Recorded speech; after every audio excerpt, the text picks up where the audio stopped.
Setelah Yesus mengatakan semuanya itu, keluarlah ia dari situ bersama-sama dengan murid-muridnya, dan mereka pergi ke seberang sungai Kidron. Di situ ada suatu taman, dan ia masuk ke taman itu bersama-sama dengan murid-muridnya. Yudas, yang mengkhianati Yesus, tahu juga tempat itu, karena Yesus sering berkumpul di situ dengan murid-muridnya. Maka datanglah Yudas juga ke situ dengan sepasukan prajurit dan penjaga-penjaga bait Allah yang disuruh oleh imam-imam kepala dan orang-orang Farisi, lengkap dengan lentera, suluh, dan senjata.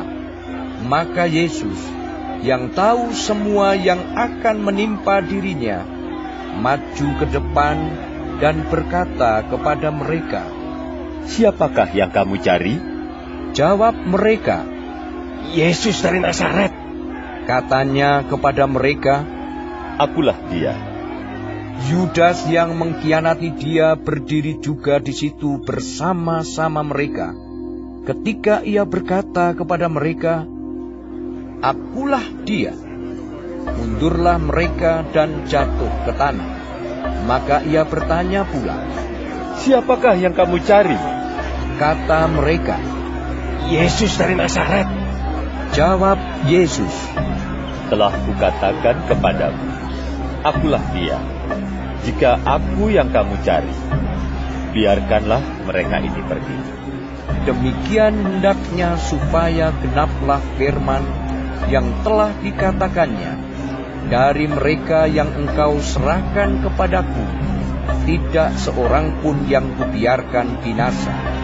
Lalu Simon Petrus, yang membawa pedang, menghunus pedang itu, menetakkannya kepada hamba imam besar, dan memutuskan telinga kanannya. Nama hamba itu Malkus. Kata Yesus kepada Petrus, "Sarungkan pedangmu itu. Bukankah aku harus minum cawan yang diberikan Bapa kepadaku?" Maka pasukan prajurit serta perwiranya dan penjaga-penjaga yang disuruh orang Yahudi itu menangkap Yesus dan membelenggu dia. Lalu mereka membawanya mula-mula kepada Hanas, karena Hanas adalah mertua Kayafas, yang pada tahun itu menjadi imam besar. Dan Kayafaslah yang telah menasihatkan orang-orang Yahudi. Adalah lebih berguna jika satu orang mati untuk seluruh bangsa. Simon Petrus dan seorang murid lain mengikuti Yesus. Murid itu mengenal imam besar, dan ia masuk bersama-sama dengan Yesus ke halaman istana imam besar. Tetapi Petrus tinggal di luar dekat pintu. Maka murid lain tadi, yang mengenal imam besar, kembali keluar, bercakap-cakap dengan perempuan penjaga pintu, lalu membawa Petrus masuk. Maka kata hamba perempuan penjaga pintu kepada Petrus, "Bukankah engkau juga murid orang itu?" Jawab Petrus, "Bukan."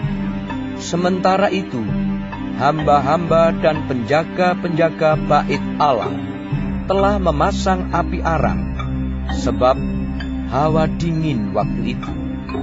Dan mereka berdiri berdiam di situ. Juga Petrus berdiri berdiam bersama-sama dengan mereka. Maka mulailah imam besar menanyai Yesus tentang murid-muridnya dan tentang ajarannya. Jawab Yesus kepadanya, "Aku berbicara terus terang kepada dunia. Aku selalu mengajar di rumah-rumah ibadat dan di bait Allah, tempat semua orang Yahudi berkumpul. Aku tidak pernah berbicara sembunyi-sembunyi. Mengapakah engkau menanyai aku? Tanyailah mereka yang telah mendengar apa yang kukatakan kepada mereka. Sungguh, mereka tahu apa yang telah kukatakan." Ketika ia mengatakan hal itu, seorang penjaga yang berdiri di situ menampar mukanya sambil berkata, "Begitukah jawabmu kepada imam besar?" Jawab Yesus kepadanya, "Jikalau kataku itu salah, tunjukkanlah salahnya. Tetapi jikalau kataku itu benar, mengapakah engkau menampar aku?" Maka Hanas mengirim dia terbelenggu kepada Kayafas, imam besar itu. Simon Petrus masih berdiri berdiam. Kata orang-orang di situ kepadanya, Bukankah engkau juga seorang muridnya? ia menyangkalnya, katanya. Bukan. Kata seorang hamba imam besar, seorang keluarga dari hamba yang telinganya dipotong Petrus. Bukankah engkau kulihat di taman itu bersama-sama dengan dia? Maka Petrus menyangkalnya pula, dan ketika itu berkokoklah ayam. Maka mereka membawa Yesus dari Kayafas ke gedung pengadilan. Ketika itu hari masih pagi. Mereka sendiri tidak masuk ke gedung pengadilan itu, supaya jangan menajiskan diri, sebab mereka hendak makan Paskah. Sebab itu Pilatus keluar mendapatkan mereka dan berkata, "Apakah tuduhan kamu terhadap orang ini?" Jawab mereka kepadanya, Jikalau ia bukan seorang penjahat, kami tidak menyerahkannya kepadamu. Kata Pilatus kepada mereka, "Ambillah dia dan hakimilah dia menurut hukum Tauratmu." Kata orang-orang Yahudi itu, Kami tidak diperbolehkan membunuh seseorang.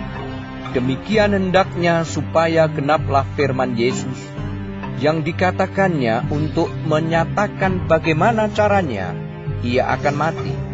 Maka kembalilah Pilatus ke dalam gedung pengadilan, lalu memanggil Yesus dan bertanya kepadanya, "Engkau inikah raja orang Yahudi?" Jawab Yesus, Apakah engkau katakan hal itu dari hatimu sendiri? Atau adakah orang lain yang mengatakannya kepadamu tentang aku? Kata Pilatus, "Apakah aku seorang Yahudi?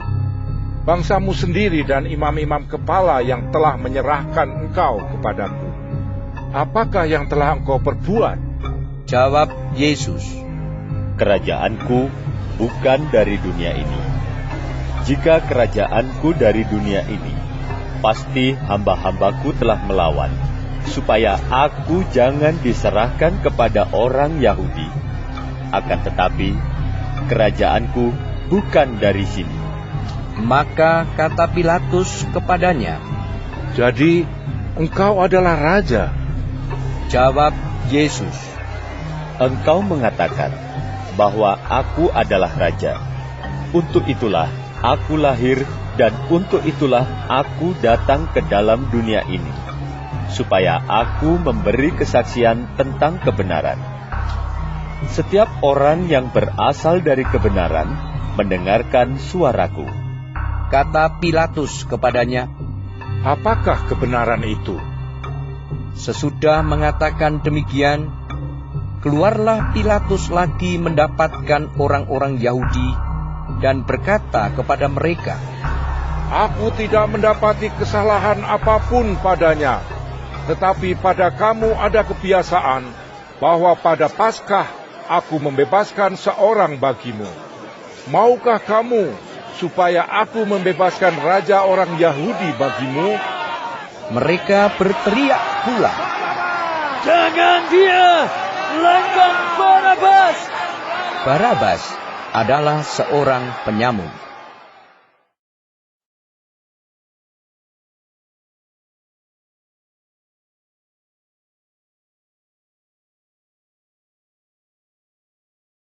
Lalu Pilatus mengambil Yesus dan menyuruh orang menyesah dia. Prajurit-prajurit menganyam sebuah mahkota bumi dan menaruhnya di atas kepalanya.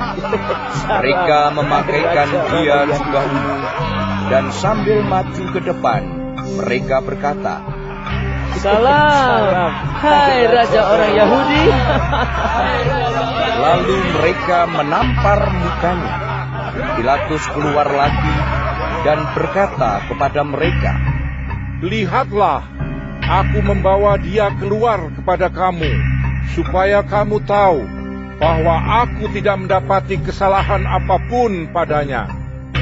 Lalu Yesus keluar, bermahkota duri dan berjubah ungu. Maka kata Pilatus kepada mereka, Lihatlah manusia itu. Ketika imam-imam kepala dan penjaga-penjaga itu melihat dia, berteriaklah mereka, Salibkan dia! Salibkan dia! Kata Pilatus kepada mereka, Ambil dia dan salibkan dia, sebab aku tidak mendapati kesalahan apapun padanya. Jawab orang-orang Yahudi itu kepadanya, Kami mempunyai hukum, dan menurut hukum itu ia harus mati, sebab ia menganggap dirinya sebagai anak Allah. Ketika Pilatus mendengar perkataan itu, bertambah takutlah ia. Lalu ia masuk pula ke dalam gedung pengadilan dan berkata kepada Yesus, Dari manakah asalmu? Tetapi Yesus tidak memberi jawab kepadanya. Maka kata Pilatus kepadanya, Tidakkah engkau mau bicara dengan aku? Tidakkah engkau tahu bahwa aku berkuasa untuk membebaskan engkau dan berkuasa juga untuk menyalibkan engkau? Yesus menjawab, Engkau tidak mempunyai kuasa apapun terhadap aku, jikalau kuasa itu tidak diberikan kepadamu dari atas. Sebab itu, dia yang menyerahkan aku kepadamu lebih besar dosanya. Sejak itu Pilatus berusaha untuk membebaskan dia. Tetapi orang-orang Yahudi berteriak, Jikalau engkau membebaskan dia, engkau bukanlah sahabat Kaisar. Setiap orang yang menganggap dirinya sebagai raja, ia melawan Kaisar.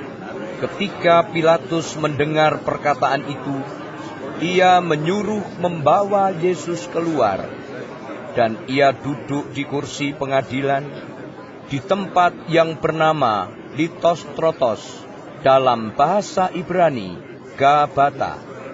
Hari itu ialah hari persiapan Paskah, kira-kira jam 12. Kata Pilatus kepada orang-orang Yahudi itu, Inilah rajamu. Maka berteriaklah mereka, Nyakkan dia! Nyakkan dia! Salibkan dia! Kata Pilatus kepada mereka, Haruskah aku menyalibkan rajamu? Jawab imam-imam kepala, Kami tidak mempunyai raja selain daripada Kaisar. Akhirnya Pilatus menyerahkan Yesus kepada mereka untuk disalibkan. Mereka menerima Yesus. Sambil memikul salibnya, ia pergi keluar ke tempat yang bernama tempat tengkorak, dalam bahasa Ibrani, Golgota. Dan di situ ia disalibkan mereka, dan bersama-sama dengan dia disalibkan juga dua orang lain, sebelah menyebelah, Yesus di tengah-tengah. Dan Pilatus menyuruh memasang juga tulisan di atas kayu salib itu. Bunyinya, Yesus, orang Nazaret, Raja orang Yahudi. Banyak orang Yahudi yang membaca tulisan itu, sebab tempat di mana Yesus disalibkan letaknya dekat kota, dan kata-kata itu tertulis dalam bahasa Ibrani, bahasa Latin, dan bahasa Yunani. Maka kata imam-imam kepala orang Yahudi kepada Pilatus, Jangan engkau menulis Raja orang Yahudi, tetapi bahwa ia mengatakan, Aku adalah Raja orang Yahudi. Jawab Pilatus, Apa yang kutulis, tetap tertulis. Sesudah prajurit-prajurit itu menyalibkan Yesus, mereka mengambil pakaiannya, lalu membaginya menjadi 4 bagian, untuk tiap-tiap prajurit 1 bagian. Dan jubahnya juga mereka ambil.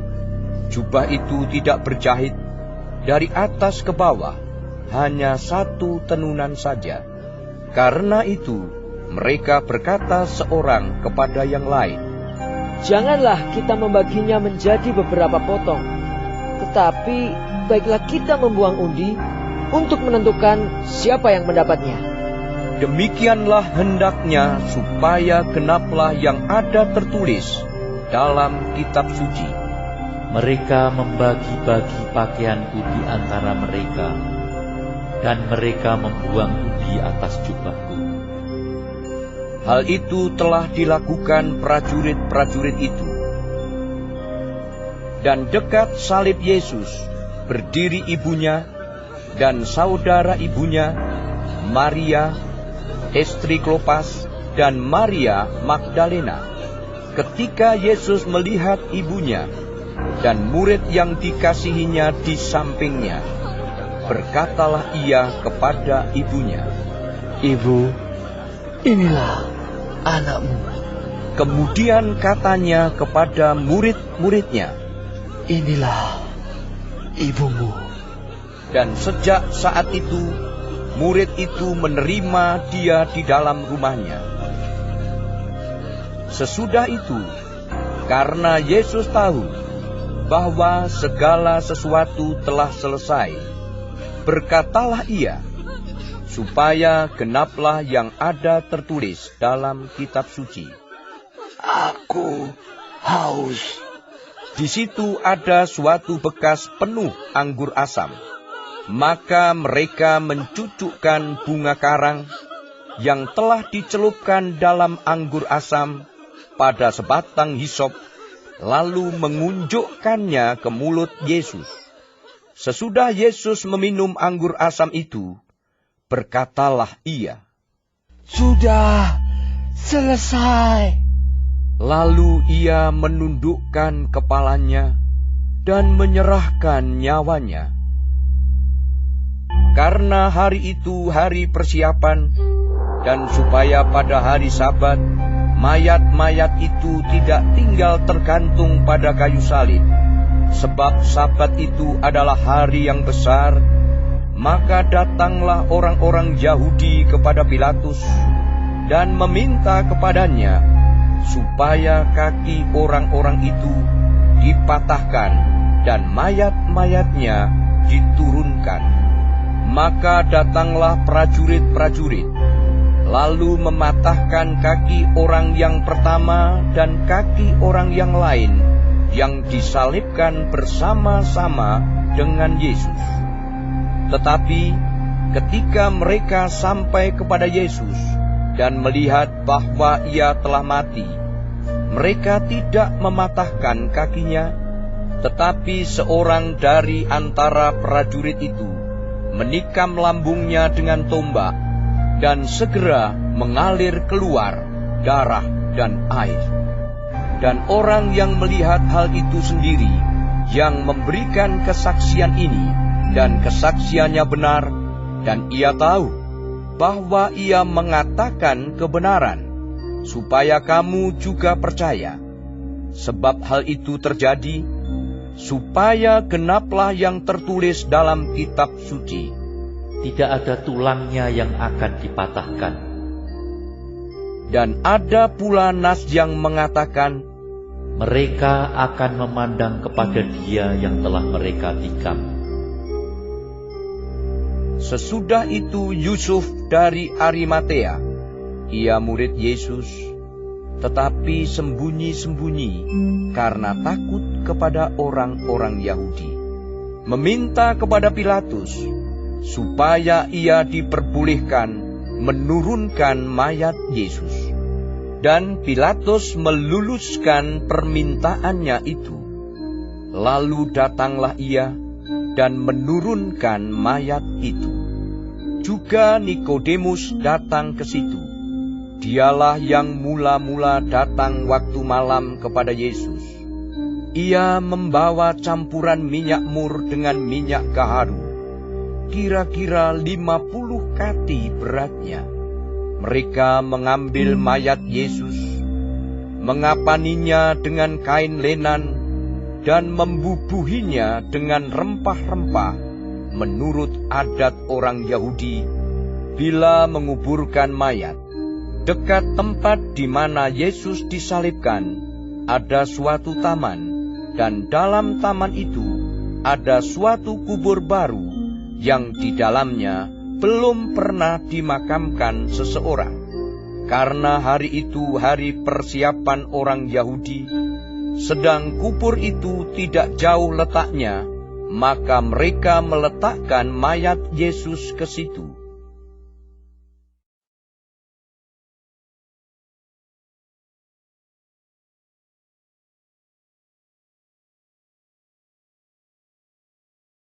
Pada hari pertama minggu itu, pagi-pagi benar ketika hari masih gelap, pergilah Maria Magdalena ke kubur itu, dan ia melihat bahwa batu telah diambil dari kubur.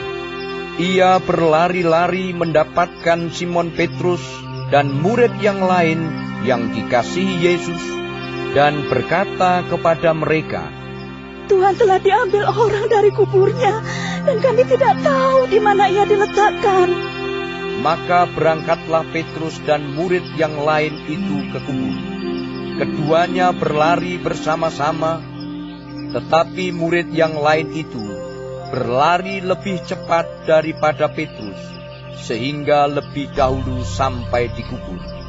Ia menjenguk ke dalam dan melihat kain kapan terletak di tanah. Akan tetapi ia tidak masuk ke dalam. Maka datanglah Simon Petrus juga menyusul dia dan masuk ke dalam kubur itu. Ia melihat kain kapan terletak di tanah, sedang kain peluh yang tadinya ada di kepala Yesus tidak terletak dekat kain kapan itu, tetapi agak di samping di tempat yang lain dan sudah tergulung. Maka masuklah juga murid yang lain, yang lebih dahulu sampai di kubur itu, dan ia melihatnya dan percaya. Sebab selama itu mereka belum mengerti isi kitab suci yang mengatakan bahwa ia harus bangkit dari antara orang mati. Lalu pulanglah kedua murid itu ke rumah. Tetapi Maria berdiri dekat kubur itu dan menangis.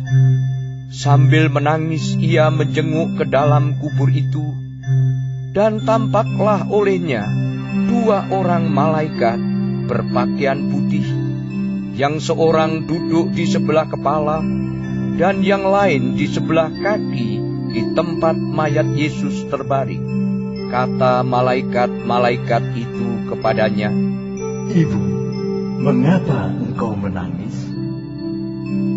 Jawab Maria kepada mereka, Tuanku telah diambil orang, dan aku tidak tahu di mana ia diletakkan.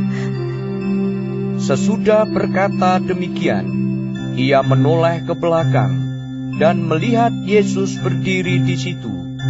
Tetapi ia tidak tahu bahwa itu adalah Yesus. Kata Yesus kepadanya, Ibu, mengapa engkau menangis? Siapakah yang engkau cari? Maria menyangka orang itu adalah penunggu taman, lalu berkata kepadanya, Tuan, jikalau Tuan yang mengambil dia, katakanlah kepadaku di mana Tuan meletakkan dia, supaya aku dapat mengambilnya. Kata Yesus kepadanya, Maria. Maria berpaling dan berkata kepadanya dalam bahasa Ibrani, Rabuni, artinya guru. Kata Yesus kepadanya, Janganlah engkau memegang aku, sebab aku belum pergi kepada Bapa, tetapi pergilah kepada saudara-saudaraku, dan katakanlah kepada mereka bahwa sekarang Aku akan pergi kepada Bapakku dan Bapamu, kepada Allahku dan Allahmu. Maria Magdalena pergi dan berkata kepada murid-murid, Aku telah melihat Tuhan. Dan juga bahwa Dia yang mengatakan hal-hal itu kepadanya. Ketika hari sudah malam pada hari pertama minggu itu, berkumpullah murid-murid Yesus di suatu tempat dengan pintu-pintu yang terkunci, karena mereka takut kepada orang-orang Yahudi. Pada waktu itu datanglah Yesus dan berdiri di tengah-tengah mereka dan berkata, Damai sejahtera bagi kamu. Dan sesudah berkata demikian, Ia menunjukkan tangannya dan lambungnya kepada mereka. Murid-murid itu bersuka cita ketika mereka melihat Tuhan. Maka kata Yesus sekali lagi, Damai sejahtera bagi kamu. Sama seperti Bapa mengutus aku, demikian juga sekarang aku mengutus kamu. Dan sesudah berkata demikian, Ia mengembusi mereka dan berkata, Terimalah Roh Kudus. Jikalau kamu mengampuni dosa orang, dosanya diampuni. Dan jikalau kamu menyatakan dosa orang tetap ada, dosanya tetap ada. Tetapi Thomas, seorang dari ke-12 murid itu, yang disebut Didimus, tidak ada bersama-sama mereka ketika Yesus datang ke situ. Maka kata murid-murid yang lain itu kepadanya, Kami telah melihat Tuhan. Tetapi Thomas berkata kepada mereka, Sebelum aku melihat bekas paku pada tangannya, dan sebelum aku mencucukkan jariku ke dalam bekas paku itu, dan mencucukkan tanganku ke dalam lambungnya, sekali-kali aku tidak akan percaya. 8 hari kemudian, murid-murid Yesus berada kembali dalam rumah itu, dan Thomas bersama-sama dengan mereka. Sementara pintu-pintu terkunci, Yesus datang, dan Ia berdiri di tengah-tengah mereka, dan berkata, Damai sejahtera bagi kamu. Kemudian Ia berkata kepada Thomas, Taruhlah jarimu di sini, dan lihatlah tanganku. Ulurkanlah tanganmu, dan cucukkan ke dalam lambungku, dan jangan engkau tidak percaya lagi, melainkan percayalah. Thomas menjawab dia, Ya Tuhanku dan Allahku. Kata Yesus kepadanya, Karena engkau telah melihat aku, maka engkau percaya. Berbahagialah mereka yang tidak melihat, namun percaya. Memang masih banyak tanda lain yang dibuat Yesus di depan mata murid-muridnya, yang tidak tercatat dalam kitab ini, tetapi semua yang tercantum di sini telah dicatat, supaya kamu percaya bahwa Yesuslah Mesias, Anak Allah, dan supaya kamu oleh imanmu memperoleh hidup dalam nama-Nya.